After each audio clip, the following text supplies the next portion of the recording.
I watched my mother tuck the envelope into her purse, the one with my biopsy results, and check her watch for the third time in 5 minutes. We really need to leave now if we're going to make it to Vanessa's showcase, she said, not looking at me. The traffic on the highway is going to be terrible. My father was already at the door, keys jangling. Come on, Helen, you know how she gets if we're even 5 minutes late. I sat on the examination table, still wearing the hospital gown, the paper crinkling beneath me.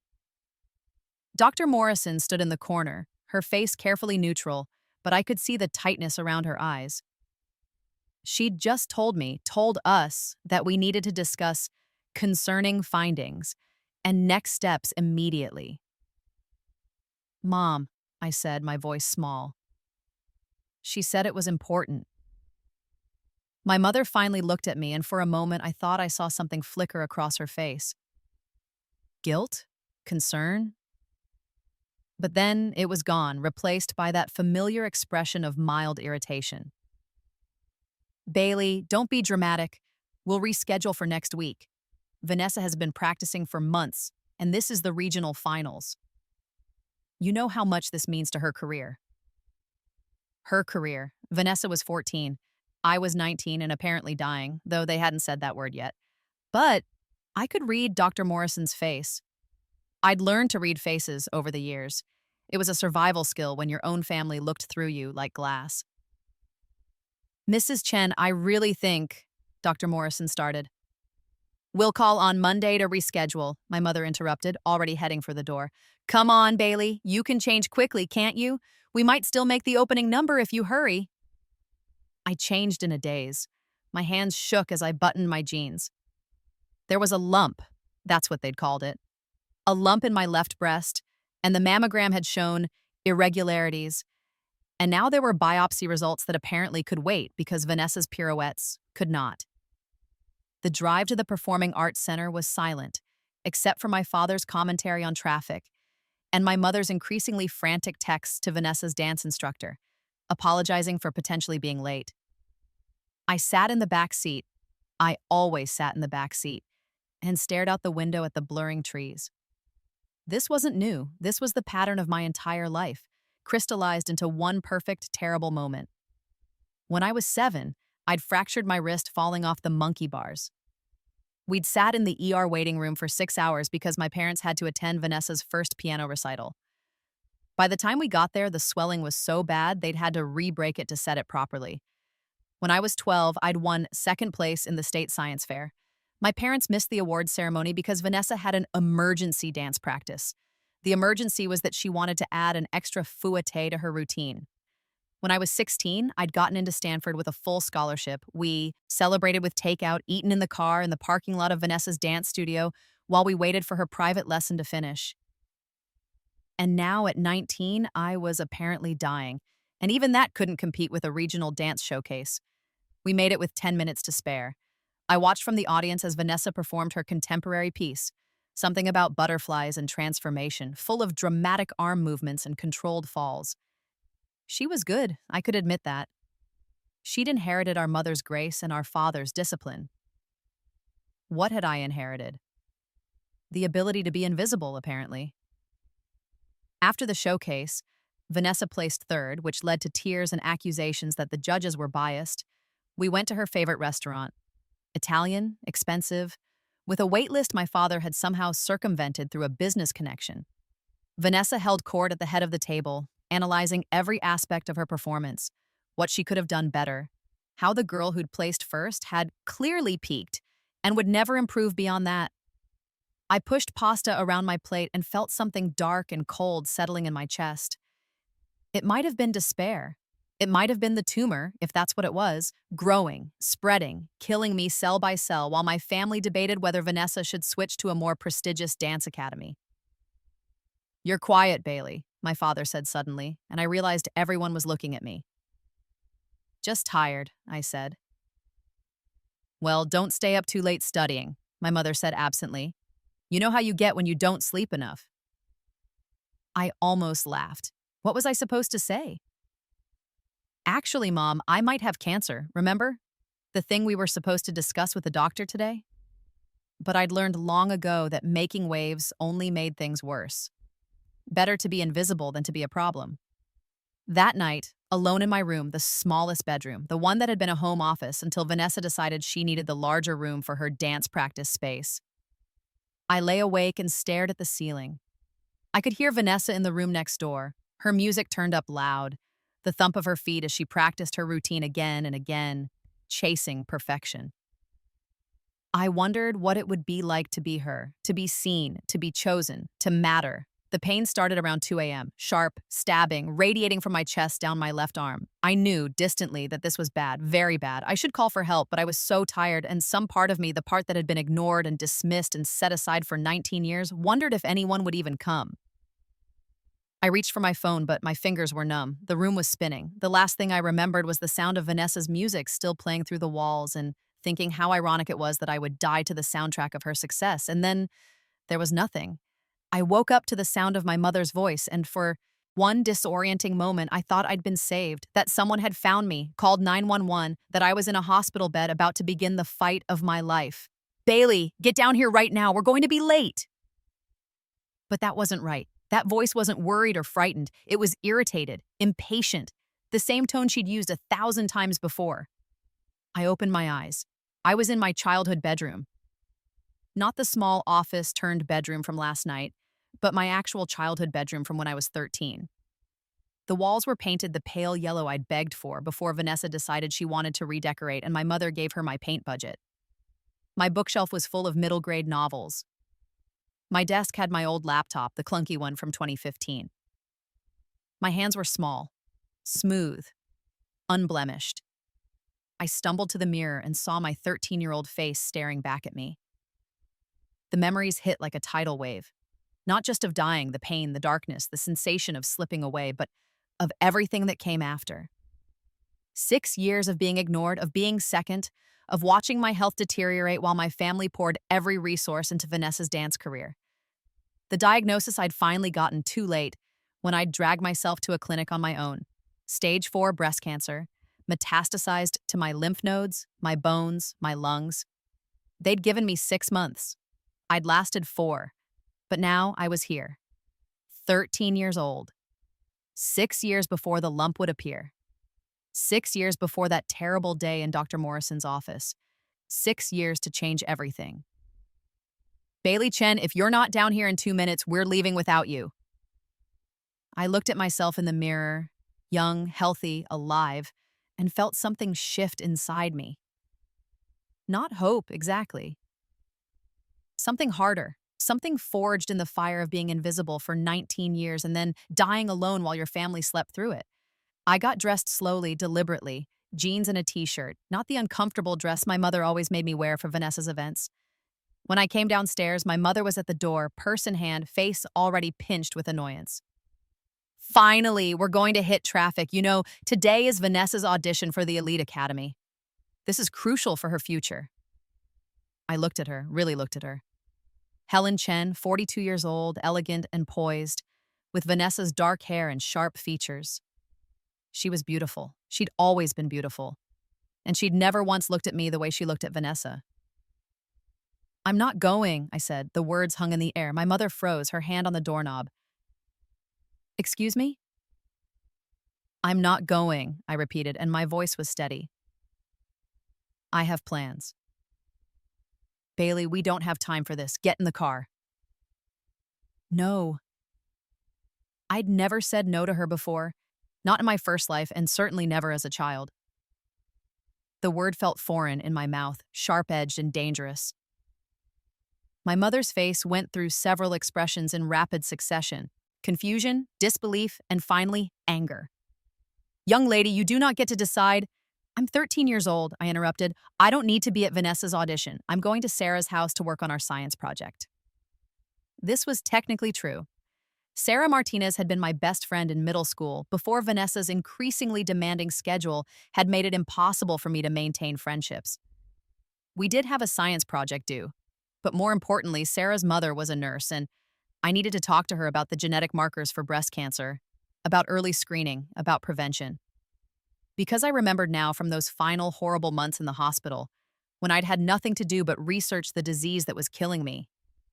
BRCA1 mutation, inherited, My grandmother on my mother's side had died of ovarian cancer at 45. No one had ever thought to test me. Why would they? Breast cancer didn't happen to teenagers, but it could.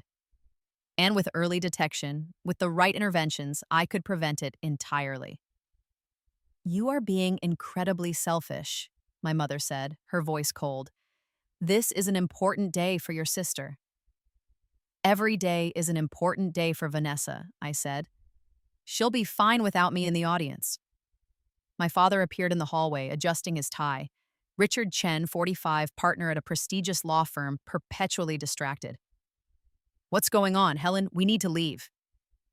Your daughter is refusing to come with us. He barely glanced at me. Bailey, don't make this difficult. I'm not making anything difficult. I'm just not going. You don't need me there. That landed harder than I'd expected. My father actually looked at me for a moment, really looked, and I saw him struggle to find a counter-argument. Because the truth was, they didn't need me there. They'd never needed me there. I was set dressing, a prop to show that they were a complete family. Fine, my mother said abruptly. Stay home, but you're responsible for making your own lunch and don't even think about having anyone over. We'll discuss your attitude when we get back. They left. I stood in the empty house and felt the silence settle around me like a blanket. Peaceful. Safe. Then I got to work. First, I called Sarah. Yes, I could come over to work on the project. Her mom would be home. Perfect. Second, I went to my parents' home office and found my mother's medical records. She kept everything filed meticulously, including her own genetic testing results from 3 years ago. I remembered finding them in my first life after she died of ovarian cancer when I was 23, 2 years after my own death. The BRCA1 mutation was right there in black and white, marked as positive, with a recommendation for increased screening and consideration of preventive measures. She'd never told me. She'd never thought to test me, because that would have required thinking about me at all. I took photos of everything with my phone. Third, I spent 2 hours researching, making lists, planning. I had 6 years of knowledge about where my life had gone wrong. 6 years of mistakes to avoid, opportunities to seize, red flags to notice. But more than that, I had something I'd never had in my first life: permission to be selfish. Because I'd tried being selfless. I'd tried being good and quiet and undemanding, and it had gotten me exactly nowhere except an early grave. When I showed up at Sarah's house that afternoon, her mother took one look at me, at the photos on my phone, at the research I'd printed out, at the tears I couldn't quite hold back, and made an appointment with a genetic counselor for the following week. Your parents know about this? Mrs. Martinez asked gently. My mom knows she has the mutation, I said. She just never thought to mention it. Mrs. Martinez's expression hardened. I see. Well, let's make sure you get the care you need, sweetheart. It was the first time in either of my lives that an adult had prioritized my health. I cried in her kitchen for 20 minutes while she made hot chocolate and told me about early intervention programs, about monitoring, about how we'd caught this so early that I'd never have to face what my grandmother did. That night, my parents came home flushed with success. Vanessa had been accepted to the elite academy. She would start intensive training immediately, 5 days a week, 4 hours a day, with private coaching on weekends. The tuition was astronomical. They'd have to take out a second mortgage. Where were you? My mother asked when she finally noticed me sitting at the kitchen table. Sarah's house, working on our project. You missed an incredible performance. Vanessa was outstanding. I'm sure she was. My mother frowned, sensing something different in my tone but unable to place it. Well, we're celebrating. We're going to Massimo's. Massimo's, Vanessa's favorite. Expensive Italian, 45 minutes away. I'll stay here, I said. I have homework. Bailey, the mom, I said, looking up at her. Do you remember taking me to get genetic testing? She blinked. What? Genetic testing for the BRCA1 mutation. The one Grandma had. The one you have. The color drained from her face. How do you... I found your results in the filing cabinet. You were supposed to tell me. The genetic counselor would have recommended I be tested too. Did you just forget? Or did you not think it was important? My father appeared in the doorway. Wait. What's going on? Bailey found my genetic testing results, my mother said, and for the first time in my life, she sounded uncertain. I was going to tell her when she was older. I'm 13, I said. Grandma was diagnosed at 45. That means she probably had cancer cells developing for years before that. Some people with BRCA1 mutations start getting screened in their 20s. Earlier, if there's a strong family history, which we have. You're being dramatic, my mother said, but her voice shook. You're fine. You're young and healthy. I died when I was 19, I thought. I died of the exact cancer you could have prevented if you'd paid attention to me for 5 minutes. But I didn't say that. Instead, I said, Mrs. Martinez is a nurse. She's making me an appointment with a genetic counselor. I'll get tested. If I have the mutation, we'll make a plan. Bailey, you can't just make medical appointments without consulting us, my father said. Why not? You made a medical appointment without me once, then ditched it to go to one of Vanessa's performances. The words came out before I could stop them, sharp and cutting. Oh, wait, that hasn't happened yet, has it? My parents stared at me. Vanessa, who had been upstairs, appeared at the top of the staircase, drawn by the sound of conflict. What's wrong with Bailey? She asked. Nothing, my mother said quickly. Nothing's wrong. Bailey is just going through something. Going through something. That was how she described my cancer later, too. Bailey's going through something. Like it was a phase. Like I'd chosen it.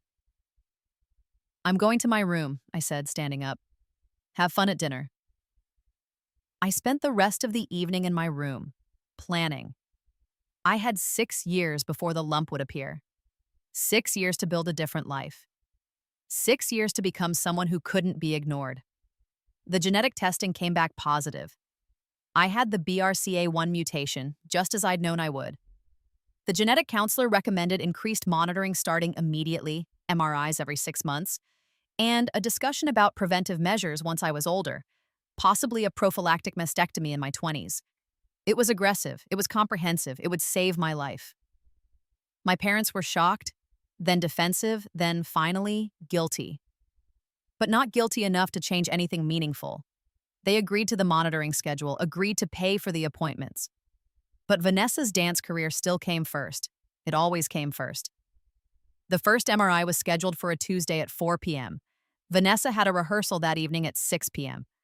My mother spent the entire drive to the hospital checking her watch, sighing heavily, making it clear that this was a tremendous inconvenience. We'll probably hit traffic on the way back, she said. Vanessa's going to be late warming up. I said nothing. I'd learned in my first life that arguing was pointless. This time, I was learning something new, detachment. The MRI was clear, perfect, exactly as it should be for a healthy 13-year-old, but we'd do another one in 6 months and another 6 months after that, watching, monitoring, ready to act at the first sign of abnormality. I was going to live. I was going to survive. And not because of my family, but in spite of them. Over the next 3 years, I systematically built a life that didn't depend on my parents' attention or approval.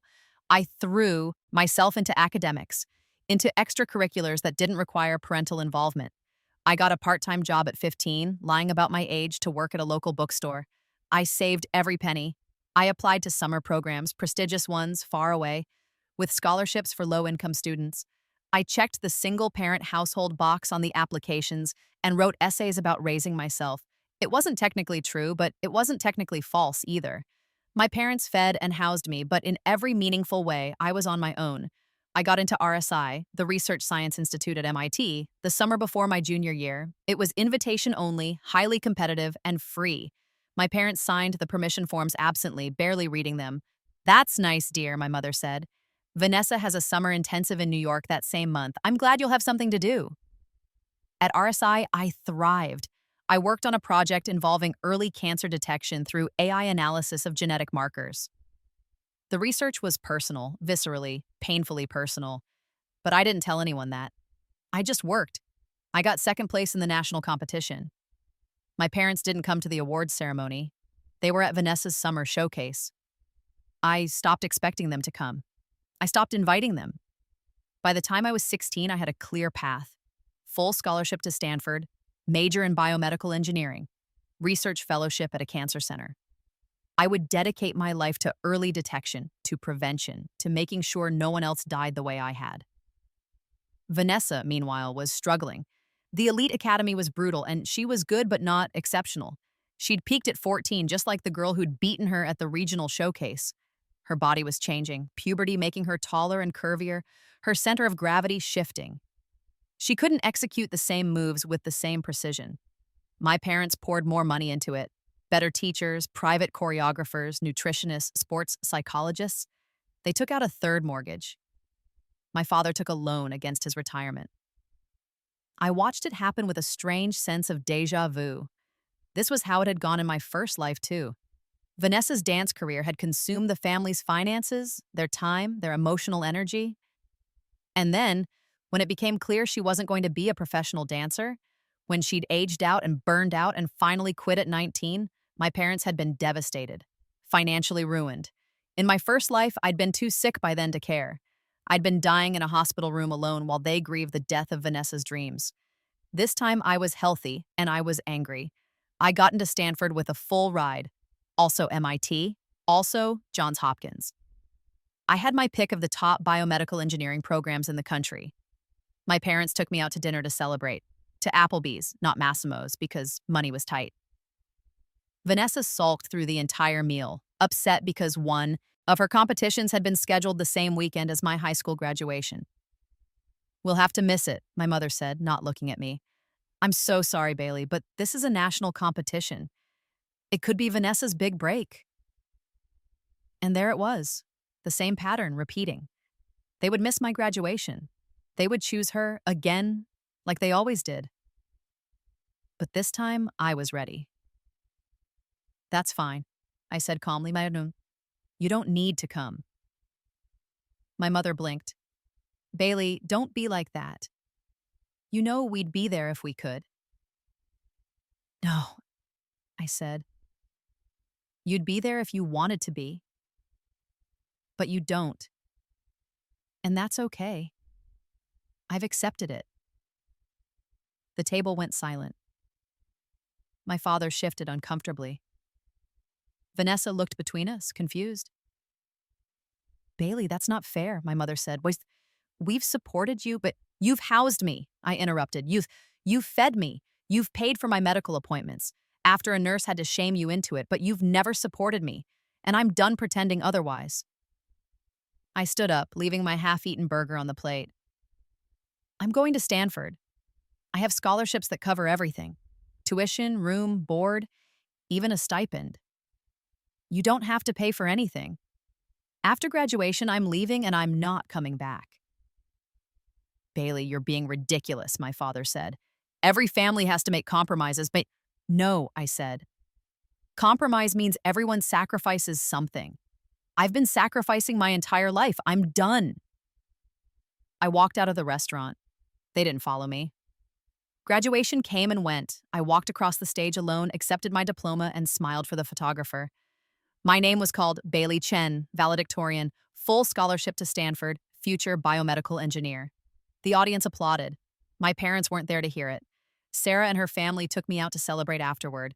Mrs. Martinez gave me a beautiful necklace with a small pendant shaped like a DNA helix. "I'm so proud of you," she said, hugging me tight. "You're going to do incredible things." I cried on her shoulder, grieving for the family I'd never had and celebrating the future I was building anyway. Stanford was everything I'd dreamed. I dove into my research with single-minded focus. By my sophomore year, I'd co-authored 2 papers on AI-assisted cancer detection. By my junior year, I'd secured a grant to continue my work. By senior year, I developed a preliminary algorithm that could identify high-risk genetic patterns with 94% accuracy. My parents called occasionally. awkward, stilted conversations where they asked about my grades and I gave one-word answers. They never asked about my research. They never asked about my health. The MRIs I still got every 6 months. The monitoring that had now been going on for 8 years. The constant vigilance that had kept me alive. Vanessa quit dancing at 19 just like she had in my first life. The timing was different. She'd lasted an extra year in this timeline. But the result was the same. She was burned out, injured, and tired. She enrolled in community college to study event planning. My parents called to tell me, their voices heavy with grief. "We invested everything," my mother said. "Everything. And now Vanessa gets to be normal," I said. "She gets to have a life." "That's not a tragedy, Mom." "You don't understand," she said. "She had such potential." "So did I said. "But you never noticed." I hung up. It would be 2 years before we spoke again. I graduated from Stanford at 22 with a PhD track lined up at Johns Hopkins. My cancer detection algorithm had been refined, tested, and was now being prepared for clinical trials. I'd published 6 papers, won 2 major research awards, and had standing offers from 3 different biotech companies. I was invited to speak at a conference on personalized medicine, the keynote speech in front of hundreds of doctors, researchers, and healthcare executives. I was the youngest speaker they'd ever invited. I almost didn't send the invitation to my parents. But some small, stubborn part of me, the part that was still 13 years old and desperate to be seen, put them on the guest list. They didn't respond. I told myself I didn't care. The conference was in San Francisco, at a massive hotel with glittering chandeliers and floor-to-ceiling windows overlooking the bay. I wore a navy suit, my hair pulled back, looking every inch the serious researcher. My hands shook as I walked to the podium, but my voice was steady. 8 years ago, I began, I was diagnosed with a BRCA1 mutation. I was 13 years old. I had a 50 to 85% chance of developing breast cancer in my lifetime. Without early intervention, without aggressive monitoring, I likely would have been diagnosed in my late teens or early 20s. By then, it might have been too late.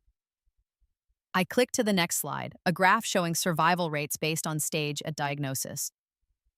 But I was lucky. I had access to genetic testing. I had a healthcare team that took my risk seriously. I had the resources and support to get MRIs every 6 months, to monitor every potential abnormality. And so at 22, I'm cancer-free. Not because I beat cancer, but because we caught the risk before it became a reality. Another click. A diagram of my algorithm's decision tree. The project I'm presenting today is built on that experience. It's an AI-assisted early detection system that analyzes genetic markers, family history, environmental factors, and lifestyle data to identify high-risk individuals years before symptoms appear. Our preliminary trials show a 94% accuracy rate in predicting cancer development within a 5-year window. I spoke for 45 minutes, detailing the research, the methodology, the potential applications. When I finished, the applause was thunderous. People stood. A woman in the front row was crying, The Q&A session, a doctor from Memorial Sloan Kettering asked about my personal connection to the research. "It's personal," I said. "Very personal. I built this because I know what it's like to be high risk. I know what it's like to live with the knowledge that your own body might betray you, and I know that early detection saves lives, mine included."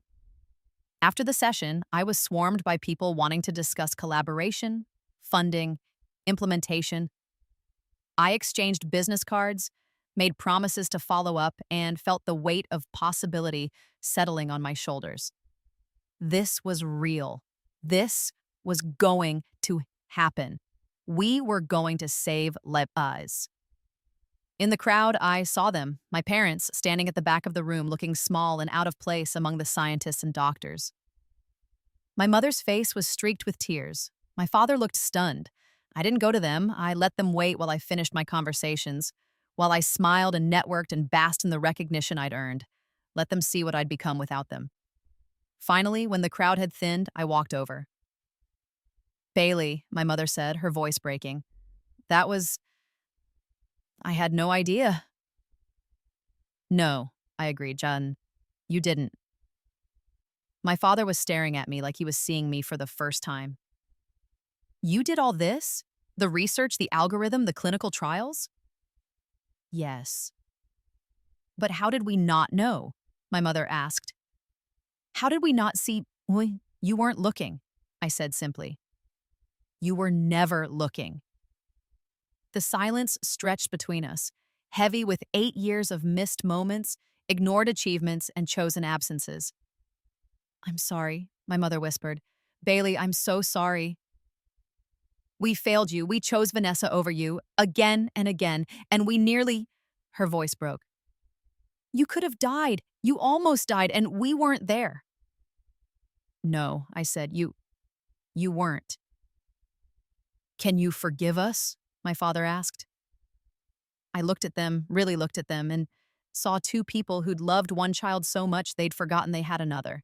Two people who'd poured everything into a dream that wasn't even theirs, sacrificing their daughter's health, happiness, and future at the altar of their younger child's potential.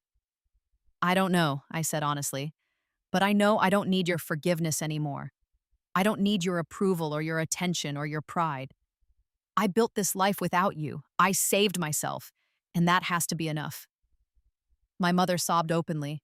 My father put his arm around her, his own eyes red. We want to be in your life, he said. If you'll let us, we want to do better. Then start by asking, I said. Ask about my research. Ask about my health. Ask about me, not as your daughter who's supposed to fit into some slot in your life, but as a person, as Bailey. Ask who I am and actually listen to the answer. Who are you? My mother asked, wiping her eyes. I smiled, tired and sad and triumphant. I'm Dr. Bailey Chen. Well, almost. I start my PhD program next month. I'm a researcher, an innovator, a survivor. I'm someone who almost died because the people who were supposed to protect her were too busy looking the other way. And I'm someone who decided that was never going to happen again, to me or to anyone else. We went to dinner that night, not Massimo's, but a small Thai place near my hotel. We really talked for the first time in my life. It was awkward and painful and necessary. They told me about Vanessa, who was thriving in event planning, who was engaged to a kind man who owned a bakery. They told me about the financial struggles after the dance career ended, the debt they were still paying off. I told them about Stanford, about my research, about the MRIs that had all come back clear for 8 years running. I told them about Mrs. Martinez, who'd been more of a mother to me than my own. I told them about the loneliness of winning awards with no one there to celebrate, of graduating at the top of my class with no family in the audience. We can't get those years back, my father said. We can't undo what we did. No, I agreed, you can't. But we'd like to try, my mother said. We'd like to be there for the rest of it if you'll let us. I thought about my first life, about dying alone in a hospital room while they slept. I thought about the bitterness I'd carried, the rage that had fueled me through this second chance. I thought about revenge and justice and the difference between the two. You can try, I said finally, but I'm not promising anything. You have to earn it. They nodded, accepting the terms.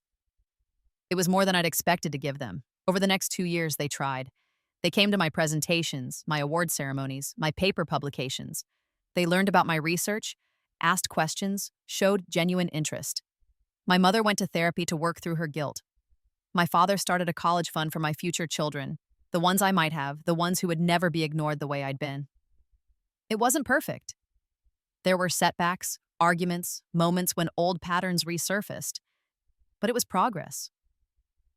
Vanessa and I reconnected slowly. She called to apologize, crying, saying she'd never realized how much they'd sacrificed me for her. I forgave her. She'd been a child too, shaped by the same parents, just in a different way. We'd both been damaged by their choices, just differently. The clinical trials for my algorithm were successful. At 24, I defended my PhD dissertation to a standing ovation. At 25, my research was published in Nature. At 26, the FDA approved the algorithm for clinical use.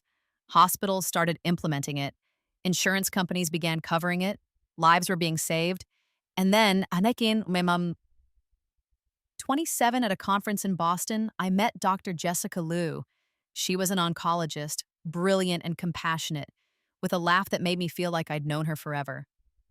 We bonded over our research, over late night conversations about medicine and ethics, and the weight of holding people's lives in your hands.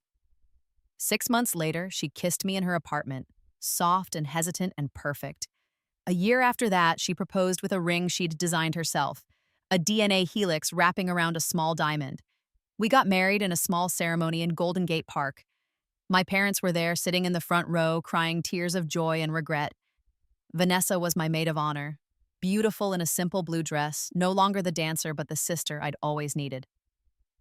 Mrs. Martinez walked me down the aisle because she was the one who'd saved my life all those years ago in a kitchen over hot chocolate. At the reception, my mother gave a speech. She talked about second chances, about learning to see what was right in front of you, about the daughter she'd almost lost and was grateful every day to still have. Bailey taught me that love isn't about grand gestures, she said, her voice shaking. It's about showing up. It's about paying attention. It's about choosing every day to see the people you love and let them know they matter. I failed at that for so many years, but she gave me another chance, and I'll spend the rest of my life trying to deserve it. I cried. Jessica held my hand. My father came over and hugged me, whispering apologies into my hair. It wasn't revenge, exactly. I hadn't set out to punish them, hadn't crafted some elaborate scheme to make them suffer, but I'd built a life so full and so bright that they couldn't ignore me anymore. I'd become someone impossible to overlook, and in the end, that was better than revenge. That was victory. 5 years later, I stood in my lab at Johns Hopkins, surrounded by my team of researchers, and looked at the latest statistics. Our algorithm had been used to screen over 2 million people. We'd identified 15,000 high-risk individuals. Of those, 800 had been diagnosed with early-stage cancers. Cancers that were caught in time, treated successfully, lives saved. 800 people who wouldn't die the way I'd died in my first life. My phone rang. It was my mother. "Hi, Mom," I said, and I meant it warmly. "Hi, sweetheart. I just wanted to check in. You said you had a follow-up MRI today. How did it go?" "Clean," I said, smiling. 15 years and counting. "Thank God," she breathed. I was worried. "I know, Mom. Thank you for asking." We talked for a few more minutes about Jessica's new position, about Vanessa's pregnancy, about the family dinner we had planned for next weekend. Normal things. Family things.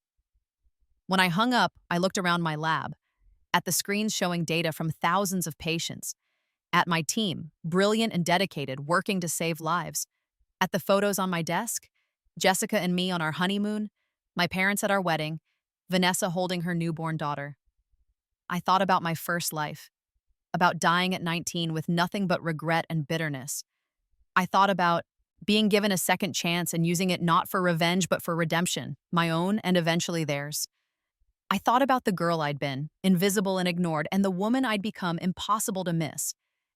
And I realized I'd won. Not because I'd punished them, but because I'd refused to die.